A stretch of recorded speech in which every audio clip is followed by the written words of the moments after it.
Welcome, everyone, to this week's episode of Talk Exchange. Today we have with us Jeremy Adams and Linda Harshman with the Noon Exchange Club of Andersen, Indiana.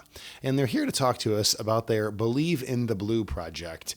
And it's quite interesting. They have a lot of great stuff that they're doing, and they have some really good advice to give to other clubs as well. So hope you enjoy, and also wanted to note that Jeremy does join us in the beginning of today's episode, but due to some connectivity issues, he had to jump off shortly thereafter. So most of the interview is with Linda. Hope you enjoy. We'll see you again next week. Welcome to Talk Exchange. I'm Tracy Edwards, CEO of the National Exchange Club. And I'm Christy Lindahl, Director of Communications. You know, April is such a significant month for the National Exchange Club, highlighting our impact and efforts in the prevention of child abuse. And so many clubs, it's so great to see the projects and events that they're conducting in April. Yeah, you know, one of the joys of my job is being able to see all of the social media that goes on. And our clubs really, really take April and run with it. Absolutely. And we don't have enough time to feature all of them on podcasts, but we fortunately have a couple that are joining us for the month to talk about their projects. So today, joining us are Linda Harshman and Jeremy Adams from the Noon Exchange Club of Andersen, Indiana. Welcome, Linda and Jeremy.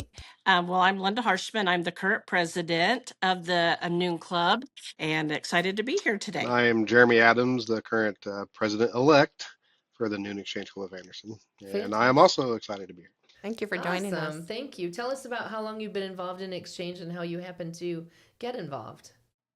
Well, I came into Exchange about 15 years ago, but then I had to leave for a few years, and I was able to come back. I was gone to a job that didn't allow me to get there. So now I am, and pleased to do so.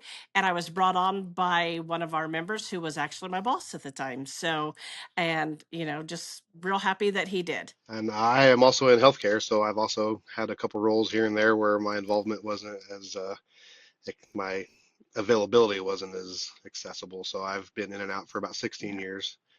And the person that invited me was just a friend at the time, and he knew he was moving on to something else, and I think he just was trying to replace himself. So that's actually great. Yeah. Well, I mean, we appreciate your commitment. You know, sometimes life, causes you to take another direction, but you've come back all the time. I appreciate that. Definitely. Well, welcome, Linda and Jeremy. And why don't you kick us off telling us about why we're here, introduce us to your Believe in the Blue project, and how did it begin and how it's going? Well, we had our kickoff on actually March 31st to kick off for the month. And we had a joint event with our local CASA, our Firefly program here. And we had a nice event there at our meeting place at the Edgewood Golf and Event Center.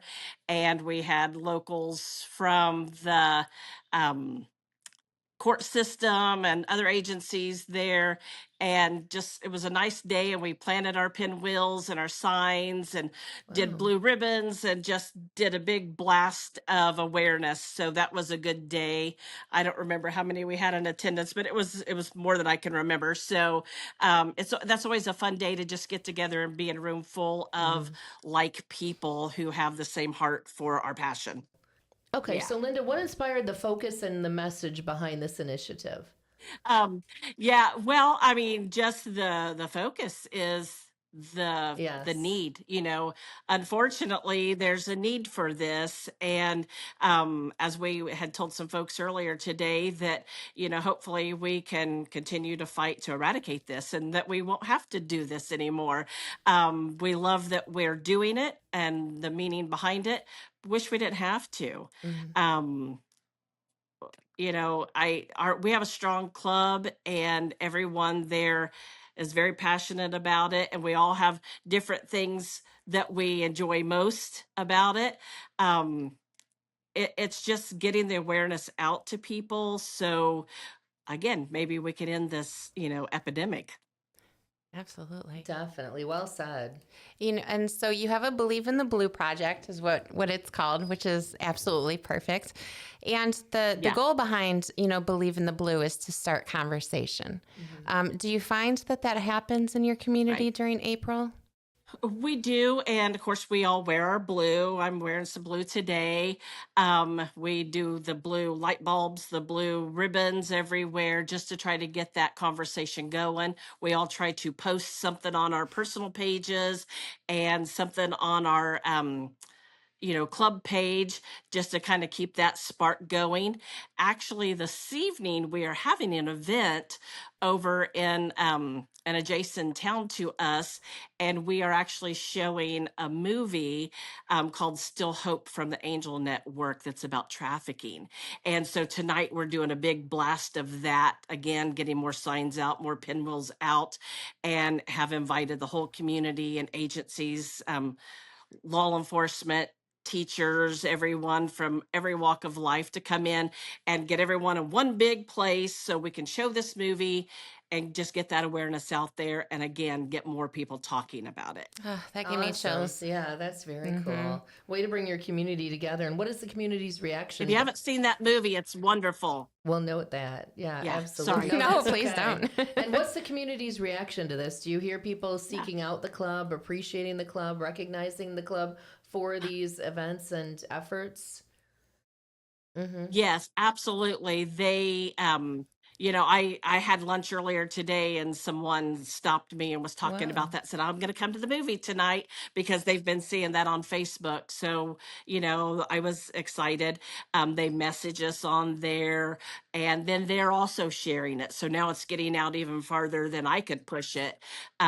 So I know it's out there. It is getting a lot of feedback that way, even if it's just Facebook likes. I know that people are seeing it. The proof will be in the pudding tonight when we see how many actually show up. But we do just have a great community following. They show up when we need them to. They might not come to every meeting that we have, but when there's something going on, they show up when it's definitely important.